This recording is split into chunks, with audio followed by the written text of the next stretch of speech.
आज देखेंगे जो छूट गया था थायरिस्टर में reverse blocking mode. Reverse blocking mode में क्या होता है सो समझिए। थायरिस्टर का रिवर्स ब्लॉकिंग मोड में क्या होता है कि ये जो कैथोड है, कैथोड को अगर हम पॉजिटिव से कनेक्ट कर दें और एनोड को अगर नेगेटिव से कनेक्ट कर दें, नेगेटिव टर्मिनल से कनेक्ट कर दें, तो मेरा रिवर्स ब्लॉकिंग मोड में हो जाएगा। और रिवर्स ब्लॉकिंग मोड में अगर हम करते हैं तो उसमें क्या हो गया कि जो देखिए अगर ये पॉजिटिव हो गया, एक पेपर में हम आपको समझाते हैं, ठीक है। ये जो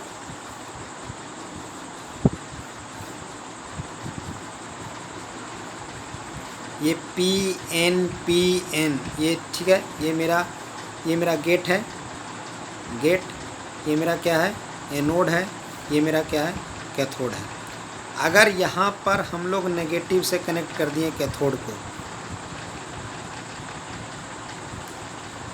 कैथोड को एनोड को नेगेटिव से कनेक्ट कर दिए, रिवर्स ब्लॉकिंग मोड में क्या होगा, एनोड को नेगेटिव से कनेक्ट कर दिए और कैथोड को पॉजिटिव से कनेक्ट कर दिए। देखिए तो यहाँ पर क्या हो जाएगा, ये पॉजिटिव हो जाएगा और ये नेगेटिव हो जाएगा। तो ये जंक्शन जो J1 था, J2 था, J3 था, ये J3 मेरा क्या आ गया रिवर्स बायस में, ठीक है। ये पॉजिटिव और ये नेगेटिव तो सही है, ये फॉरवर्ड बायस में आ गया। और ये फिर से ये पॉजिटिव और ये नेगेटिव तो ये रिवर्स बायस में आ गया। कहने का मतलब अगर P पॉजिटिव से कनेक्ट है और N नेगेटिव से कनेक्ट है तो वहाँ बीच में बनने वाला जंक्शन फॉरवर्ड बायस में कहलाता है। लेकिन अगर अपोजिट P नेगेटिव से कनेक्ट हो जाता और N पॉजिटिव से कनेक्ट हो जाता तो वहाँ पर बनने वाला जंक्शन क्या कहलाएगा, रिवर्स बायस में। तो रिवर्स बायस और ये फॉरवर्ड बायस में, तो ये हो गया फॉरवर्ड। ये तीसरा ये क्या कहलाएगा, रिवर्स ब्लॉकिंग मोड में, ठीक है। रिवर्स ब्लॉकिंग मोड में ये कहलाएगा। अब इसमें क्या होता है कि J2, J1 और J3 रिवर्स बायस में हो गया, मतलब ये कंडक्शन करने नहीं देगा, तो नहीं देगा कंडक्शन करने। लेकिन अगर हम लोग धीरे धीरे इस वोल्टेज को, ये जो वोल्टेज है, ये वोल्टेज को धीरे धीरे इंक्रीज करते हैं, इंक्रीज करते जाते हैं, तो एक टाइम आएगा कि जंक्शन J3 और जंक्शन J1 ये दोनों ब्रेक कर जाएगा। और ब्रेक करने के बाद अचानक से वोल्टेज मेरा इंक्रीज कर जाएगा। इसीलिए हम लोग ये देखे थे ऐसे करके ग्राफ। लेकिन ये जो break over voltage reverse bias में, ये जो ब्रेक ओवर वोल्टेज है रिवर्स बायस में, ये वोल्टेज काफ़ी ज़्यादा होगा as a comparison to break over voltage forward bias में, ठीक है। और ये मेरा क्या कहलाता है, ये लीकेज करंट कराता है, लीकेज करंट कहलाता है। ये रीजन मेरा क्या कहलाएगा, लीकेज करंट रिवर्स बायस में लीकेज करंट ज़्यादा होता है, ठीक है। तो ये 3 मोड था ऑपरेशंस का, वो हमने आपको बता दिया। अब एक टॉपिक है आपके पावर इलेक्ट्रॉनिक्स में थायरिस्टर रेटिंग्स और SCR रेटिंग्स। SCR रेटिंग्स बोलें चाहे थायरिस्टर रेटिंग बोलें, दोनों सेम ही है।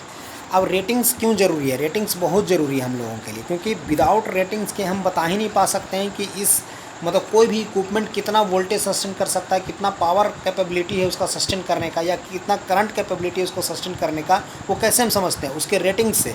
कहने का मतलब कि हम लोग जो मैन्युफैक्चरिंग के समय ही उसके रेटिंग को डिसाइड करते हैं कि ये वोल्टेज कितना सस्टेन कर पाएगा, ठीक है। जैसे मान लीजिए हम एक बल्ब खरीदते हैं तो बोलते हैं 100 वाट का बल्ब है, 100 वाट का बल्ब है, तो हमें पता है कि 100 वाट का जो बल्ब है वो 100 वाट से उससे अगर ज़्यादा बढ़ गया पावर तो वो फ्यूज कर जाएगा या उड़ जाएगा, ठीक है। तो ये रेटिंग्स दिखाया जाता है। कोई भी मशीन से रहता है तो उसका भी रेटिंग दिया हुआ रहता है कि 1 HP का मशीन है। 1 HP का कहने मतलब 1 हॉर्स पावर का मशीन है। अगर ये रेटिंग्स दिया हुआ है 1 HP से ज़्यादा का अगर पावर हम इसमें अप्लाई करते हैं तो वो मेरा जल जाएगा, ठीक है। वोल्टेज पता रहता है कि हमको इतना वोल्टेज पे का काम करना है। अगर वोल्टेज उससे बढ़ जाएगा तो मेरा क्या होगा कि वो इक्विपमेंट जल जाएगा या उड़ जाएगा, ठीक है, डैमेज हो जाएगा, ठीक है। तो इसलिए रेटिंग्स बहुत ज़रूरी है। तो हम लोग थायरिस्टर का भी रेटिंग्स देते हैं, अलग अलग डिफरेंट रेटिंग्स होता है। SCR very required to operating it is safe zone, the reliable can be done when the thyristor does not violate its voltage current rating during the working period. मतलब कि voltage और current ratings के working period में वो उससे ज़्यादा ना बढ़ जाए, जितना रेटिंग्स दिया हुआ है तो उतना तक वो सस्टेनेबल होता है, जितना हम लोग मैन्युफैक्चरिंग के समय उसमें देते हैं। तो क्या क्या रेटिंग्स इसमें देते हैं, तो SCR में have several ratings such as a voltage, current, power, dV/dt, di/dt, turn on time, turn off time, etc। मतलब कि हम लोग SCR में रेटिंग में क्या देते हैं, वोल्टेज रेटिंग्स भी उसका बताते हैं, करंट रेटिंग भी बताते हैं, पावर रेटिंग्स भी बताते हैं, dV/dt रेटिंग भी बताते हैं और di/dt रेटिंग भी बताते हैं। कहने का, और टर्न ऑन टाइम भी बताते हैं कि कितने टाइम में ये टर्न ऑन हो पाएगा, टर्न ऑफ टाइम भी बताते हैं कि कितने टाइम में ये टर्न ऑफ हो जाएगा। ये मैन्युफैक्चरिंग के समय ही हम लोग इसको डिसाइड कर लेते हैं। तो होता क्या है कि देखिए dV/dt रेटिंग मतलब अचानक से वोल्टेज जो बढ़ जाए, ठीक है, उसका रेटिंग भी बताते हैं। और अचानक से करंट अगर बढ़ जाए, dI/dt रेटिंग मतलब क्या होता है, एकदम स्मॉल मिनिमम टाइम में, मतलब पर सेकंड से फ्रैक्शन ऑफ सेकंड में कितने करंट बढ़ते हैं उसका भी रेटिंग देते हैं, ताकि मेरा जंक्शन ब्रेक ना कर पाए। Generally this ratings are specified in the data sheet given by the manufacturers, और ये मैन्युफैक्चरर्स के द्वारा दिया हुआ था डाटा शीट में। अब देखिए anode voltage ratings, the anode voltage rating indicate the value of maximum voltage that a thyristor can be withstand without a breakdown of the junction area with gate circuit open.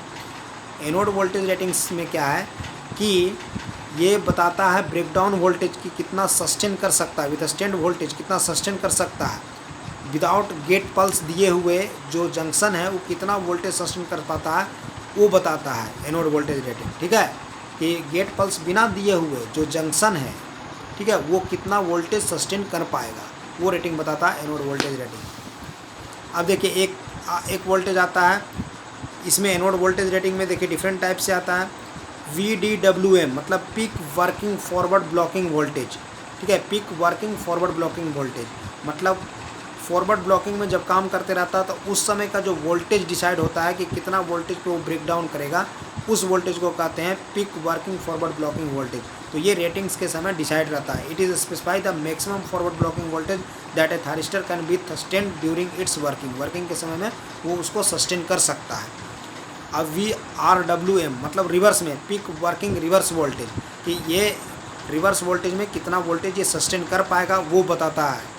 ठीक है, तो it is the maximum reverse voltage that a thyristor can B sustain repeatedly, मतलब ये maximum voltage जो thyristor reverse bias में उसको sustain कर सकता है, या थायरिस्टर जो उसका थायरिस्टर है उसको सस्टेनेबल कर सकता है, मतलब उससे ज़्यादा होने पर क्या होगा, ब्रेक हो जाएगा। अब देखिए एक थर्ड नंबर पे है VT on state voltage drop. It is the voltage drop between the anode and cathode with specified forward on state current and junction temperature. It value is of the order of 1 to 1.5 voltage, मतलब कि on state voltage drop है VT। जब on रहता है तो उस समय में जो एनोड टू कैथोड जो वोल्टेज ड्रॉप जो होता है वो कितना सस्टेनेबल होता है वो बता रहा है। तो उसके बारे में ये वैल्यू कितना है, 1 to 1.5 वोल्टेज तक रहता है। अब देखिए इसमें एक आता है forward dV/dt rating. If rate of rise of forward anode to cathode is high, thyristor में turn on even when there is no gate signal and anode to cathode voltage is less than the forward break over voltage. कहने का मतलब हुआ कि देखिए जो dV/dt rating है, ठीक है, वो एनोड टू कैथोड वोल्टेज को बताते हैं जो अचानक से बढ़ जाता है। ठीक है, dV/dt rating anode to cathode voltage बताते हैं जो टर्न ऑन में काम करता है, जो टर्न ऑन के समय में काम करता है। अगर गेट सिग्नल हम ना भी दें, anode to cathode voltage regular बढ़ाते रहें, तो मेरा क्या होगा कि थायरिस्टर टर्न ऑन हो जाएगा, क्योंकि जंक्शन J2 को वो ब्रेक कर देगा। ये high value of dV/dt at which a thyristor just gate turn on is called critical rate of rise of anode voltage और forward dV/dt rating of the device. मतलब वो हाई वैल्यू है, वो dV/dt वोल्टेज का वो ऐसा high value जहाँ पे थायरिस्टर टर्न ऑन हो जाता है, उसको critical rate rise of anode voltage कहते हैं, या forward dV/dt rating of device कहते हैं। If applied dV/dt exceeds the critical value thyristor gate turn on.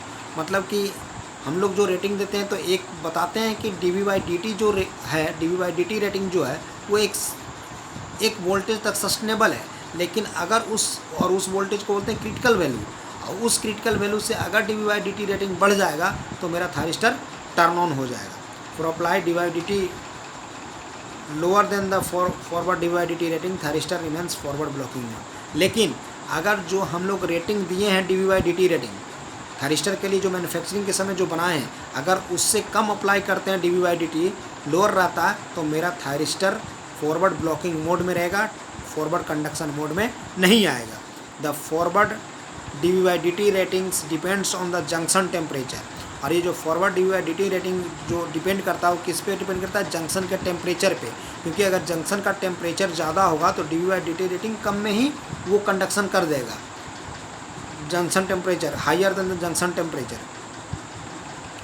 Lower the forward D Y D T rating of the device. कहने का मतलब हुआ कि अगर जंक्शन टेम्परेचर ज़्यादा है तो D V by D T ratings जो होगा वो कम होगा, क्योंकि वो बहुत कम में ही जंक्शन को ब्रेक कर देगा। अगर जंक्शन टेम्परेचर ज़्यादा है तो D V by D T जो वोल्टेज है रेटिंग्स है वो बहुत कम में ही उस जंक्शन को ब्रेक कर देगा।